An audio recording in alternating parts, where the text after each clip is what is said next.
Hi and welcome.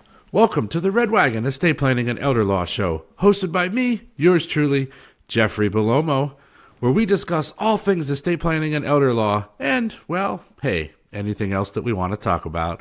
Now, today's episode is going to fall under the category of estate planning and elder law. Specifically, we want to talk today about what should you ask your estate planning and elder law attorney before hiring them. So that's what we're going to discuss today on today's episode. We certainly hope that you enjoy it. So why are we talking about this today, and why is this the topic, right? So it came up because a lot of clients come to our free workshops that we offer. We offer free educational workshops on a weekly basis for estate planning, crisis planning, special needs planning, probate administration, trust administration. We have workshops in every area.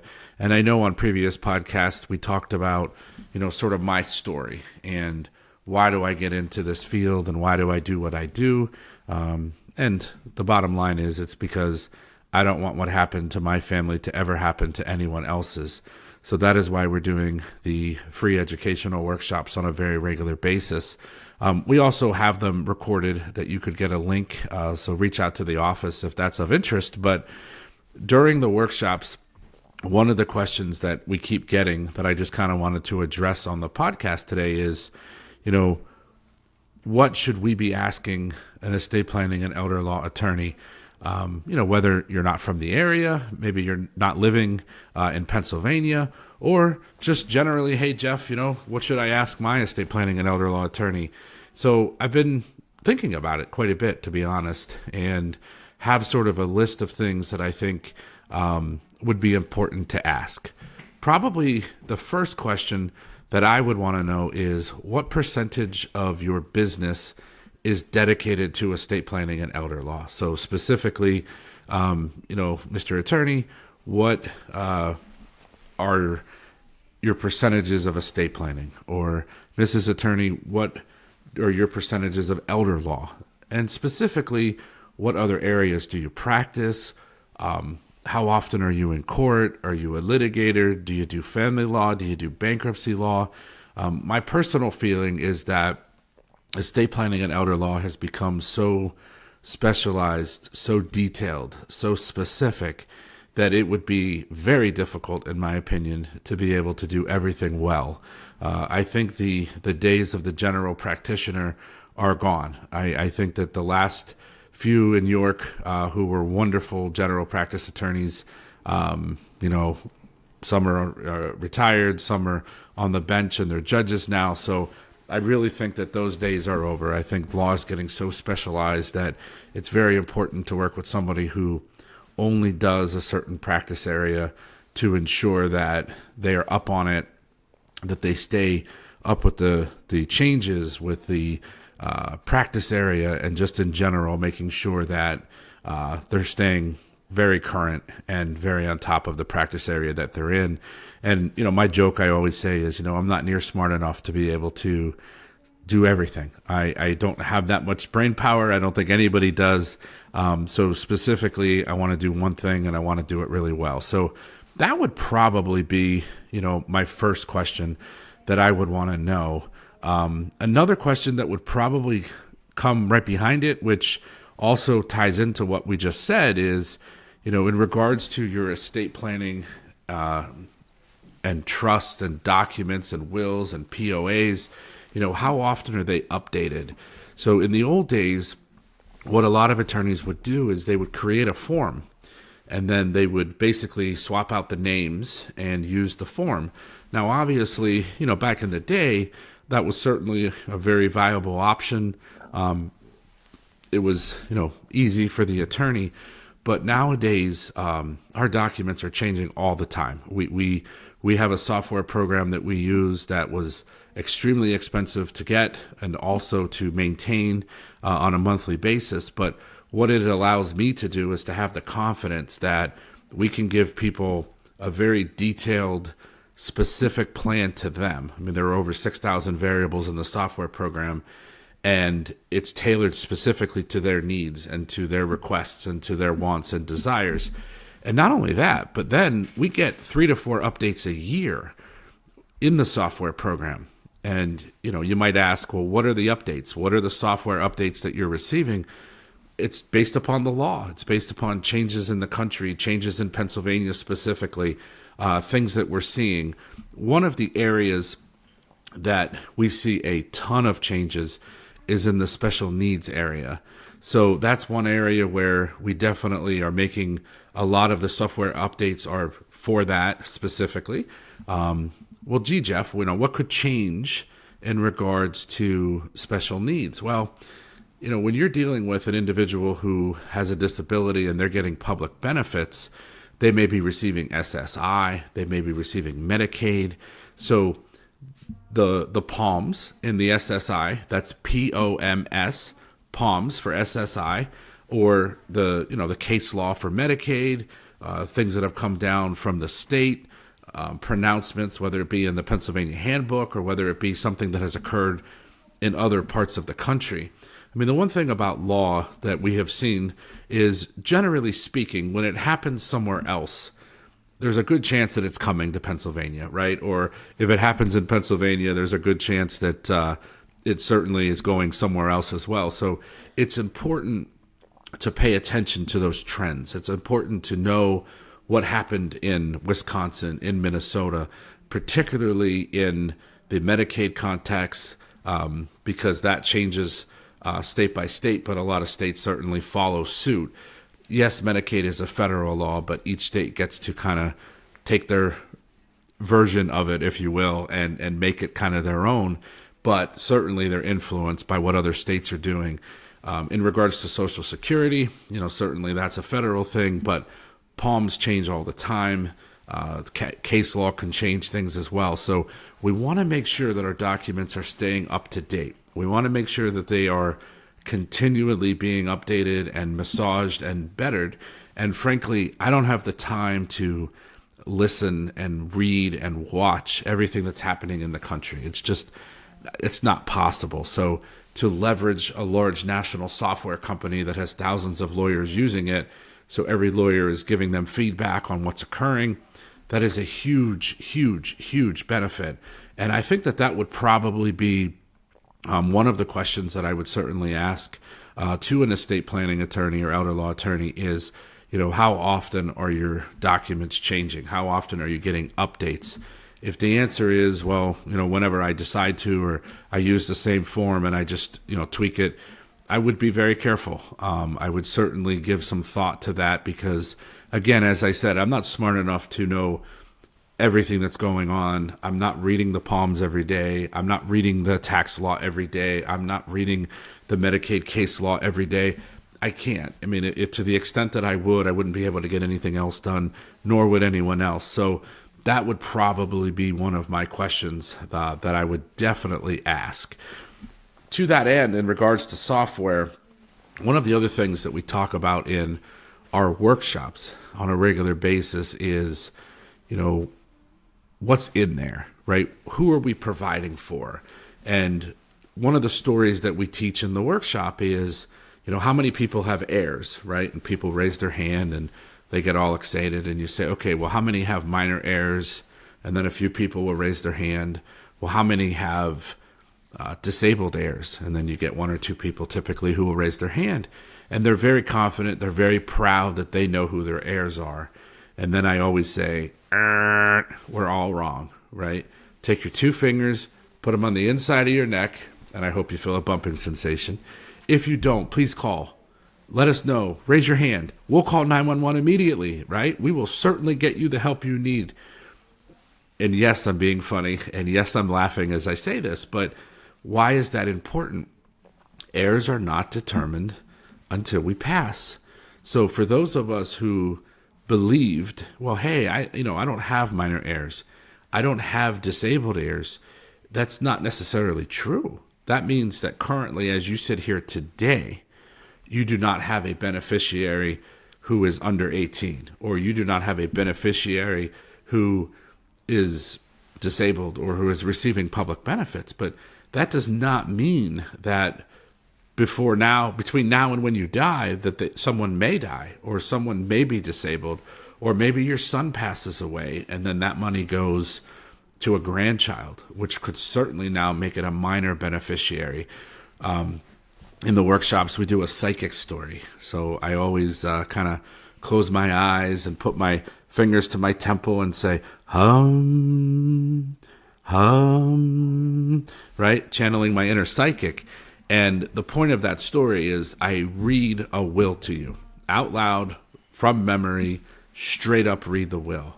And I start really slow and then I get really fast because obviously I'm reading a lot and I'm just trying to get through the will. But the point of that story, people laugh. They think it's amazing that I can read the will. And I always say, now, how did I do that? And they go, well, because they're all the same. And I say, right. Now, the problem is your 2-page, 3-page will, yeah, maybe it's good enough. If everything aligns, if people die when they're supposed to, if people get disabled when they're supposed to, if people do exactly what we need them to do, that might work. Absolutely, right? But we don't live in that world. And one of the things we say in the workshop all the time is luck is not a plan. All right, I'll repeat that one more time for fun. Luck is not a plan. So we can't plan on luck. We can't plan on people dying when they're supposed to, being disabled when they're supposed to. That's just not good planning, right? That's just not smart. So we need to make sure that we consider things and we think things through. And the way that I highlight it, after I read the will, and they all agree that it's exactly what theirs says, I say, okay, now here's the problem. How did I die? What happened? Well, I was in a car. My wife was sitting next to me, and we were driving down the road, and I hit a tree. And I died instantly, but she didn't, right? My wife ended up disabled for the rest of her life, for 30 more years, and she's going to be living in a nursing home and a long-term care facility for 30 to 40 years. And my answer always is, okay, well, we know the will gives everything to my wife, right? So where did everything go? Well, it went to her, but ultimately ended up going to pay for the care when there are government programs, and Pennsylvania and specifically provides ways for you to have the care paid for as long as you follow the government's rules, as long as you abide by, the provisions of the law and what they say. So in that specific instance, my position is, the money didn't go where I planned. I did that base will. Everything went outright. One of the things that I say in my workshops all the time is you love your spouse way too much to give the money outright. You love your children way too much to give the money outright. And that is the point of the workshop. So if you have not done so, I advise that come check us out with one of our free workshops at Bellomo Associates. They're offered on a weekly basis, live in York and Lancaster, Pennsylvania. We also stream them live out of the York office on a regular basis so that you could watch it live from home. And we have pre-recorded links that you could watch that workshop as well in the comfort of your home. And the point of the workshop is to educate you for free, get you all the information you need. And it's a lot. I mean, we've had people watch that workshop 4 and 5 times and then say, wow, there's so much in there. I learned something new every time. So my point is, we want to make sure that in these documents, we are providing for contingencies. We're providing in case of that accident. What happens if my wife dies with me, right? We're in the car accident together and she dies. Well, the base will or standard will says everything to my wife, and in the event that my wife shall predecease me, to my children and equal shares per stirpes, right? That's a legal term. That means if my wife dies, it goes to our children, and we have a daughter at this point, and everything would go to her. Well, that's great. That's what I wanted. Now, is she ready at age 18? Because my daughter's only 13. Would she be ready at age 18 to handle the life insurance policy, to handle the retirement accounts, to handle the other assets? And the answer is maybe, maybe. How lucky do you feel, right? My daughter happens to be one of the most responsible 13-year-olds I've ever met. She is just very conscientious, very good with money, saves every penny, wants to get updates on where her college fund is and where her money market account is in regards to her saving for her car. So I did not do that. I was not that type of individual when I was 13 years old. So I truly believe that she is going to be very good with money when she's older. But do I really know that yet? And the answer is no, right? Anything can happen. People change. One of my jokes that I make all the time in meetings is we're all one good college party away from a really stupid decision. And my point is I want her to get the money, but I don't want her to lose it or to mismanagement at age 18. I just don't think at 18 she'll be ready to handle that money. So I'm fortunate that I have a sister who is very good with money, who is very financially set herself. So she is in a position that I know that she would be able to take care of my daughter. I know that if my wife and I passed away, she would manage the money. She would make sure that my daughter was taken care of to pay the bills for college, for a wedding, for health expenses, for whatever she needs. But giving money outright to an 18-year-old or a 21-year-old for that matter, I know there's people out there thinking, oh, no. My document says uniform transfers to minor's account. And that's great. That's certainly better than 18, but the money has to be distributed at 21 under those accounts. So, yeah, 21 is better than 18, but certainly not where we want to be. So definitely a question that I would ask is, in your documents, do you provide for standby special needs trusts? Do you provide for understated age trusts?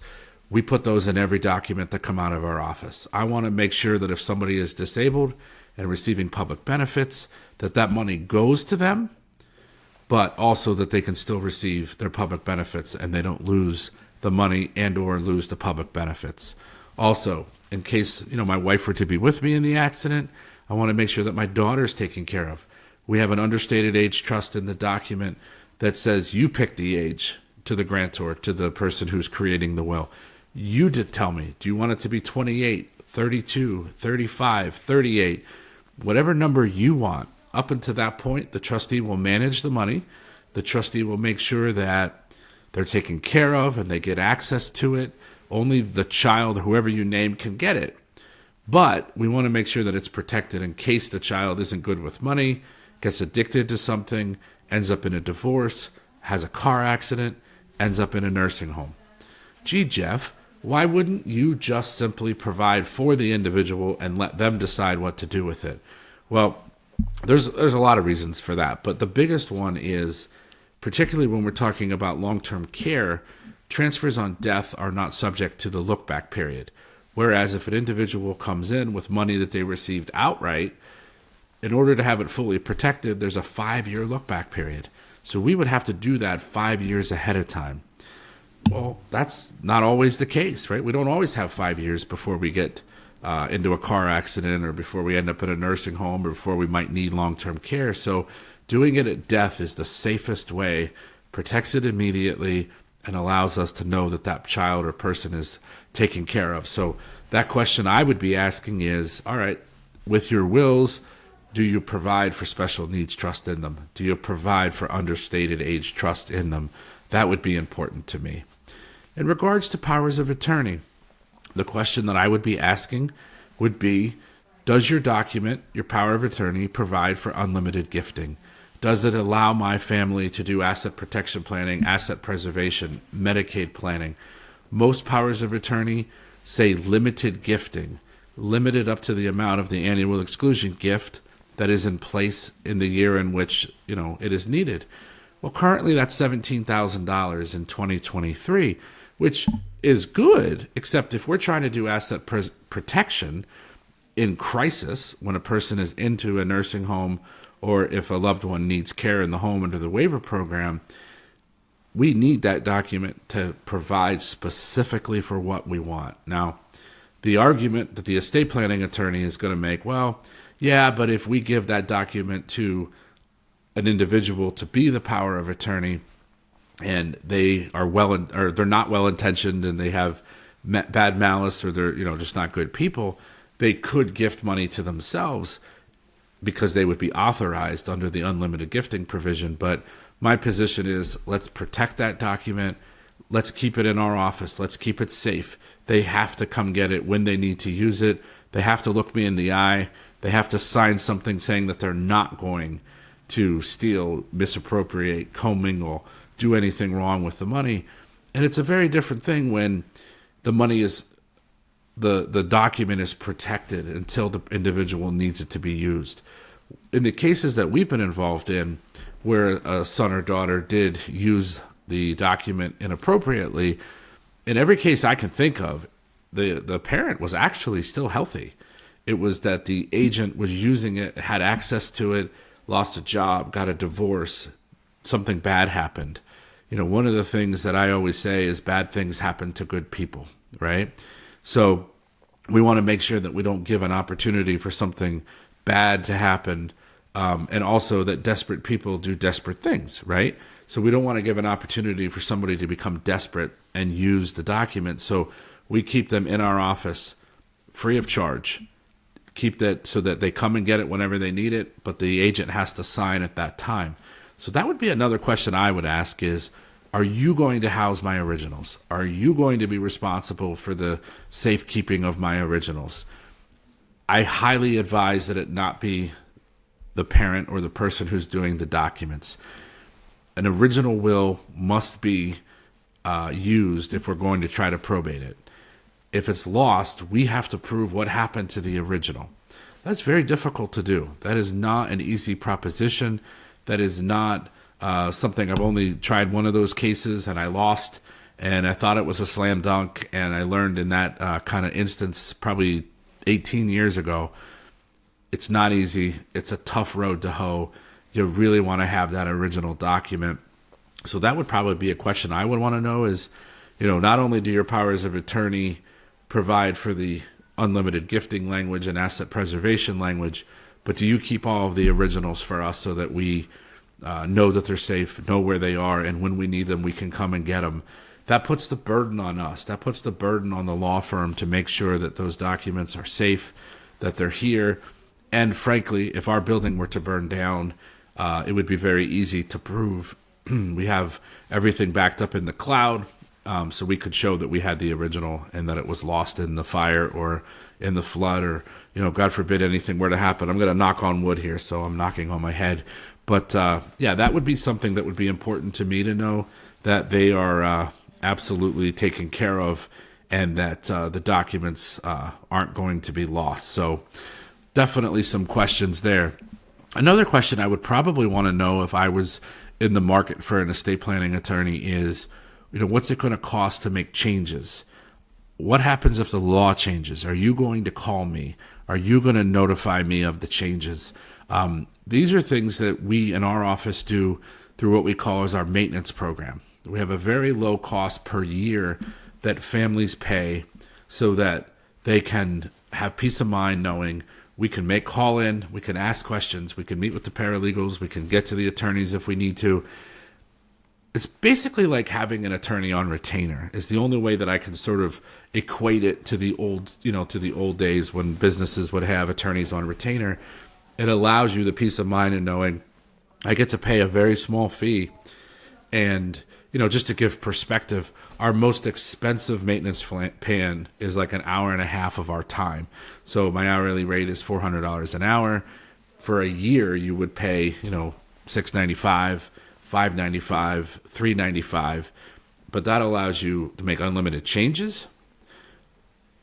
It allows you to come on a monthly basis to hear speakers. We have monthly speakers in our office that we give out to our maintenance families so that they can hear them.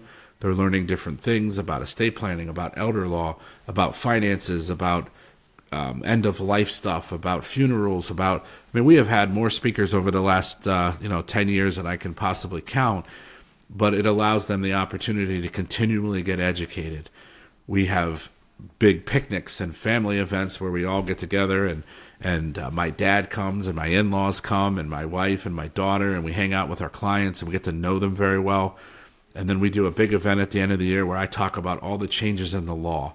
What should you be aware of? What has changed? What might make you want to come in to make changes to your documents? So we're on top of all of that for you. And then you don't have to worry. And then you don't have to worry about getting a bill. You don't have to worry about that. And we also provide a 1% fee guarantee on the back end. when an attorney administers an estate or a trust, they do charge a fee to administer it on the back end. And, we've seen attorneys charge anywhere from 5 to 7%.